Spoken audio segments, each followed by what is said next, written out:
হ্যাঁ, শত বছরের ইতিহাস এখানে জীবন্ত। ছবিগুলো দারুণ হবে।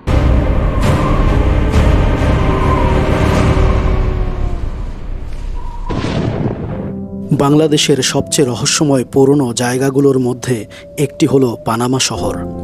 আজ পানামা শহরের বাস্তবভিত্তিক রহস্যগুলো তুলে ধরব। বাংলাদেশের পানামা শহর একটি পুরনো শহর। এর বয়স প্রায় 400 বছর।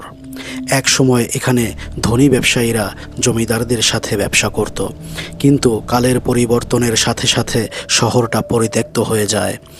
আজ পানামা শহরে দাঁড়িয়ে আছে শত বছরের পুরনো ভবন আর নীরব রাস্তা। দিনের বেলা এখানে কিছু পর্যটকের আনাগোনা থাকলেও রাতের বেলা এটি একটি অন্যরকম ভয়ঙ্কর রূপ ধারণ করে। স্থানীয় লোকেরা বলে শত শত বছর কেউ না থাকার কারণে এই শহরের ভবনগুলো এখন জিন ও পিশাচের বসবাস। রাত নামলেই এখানের ভবনগুলো থেকে অদ্ভুত শব্দ শোনা যায়, কখনো হাসির, কখনো বা কান্নার। আবার কখনো ভবনের বারান্দায় কালো ছায়ামূর্তি দেখা যায়, যেগুলোর কাছে গেলে মনে হয় কিছুই নেই।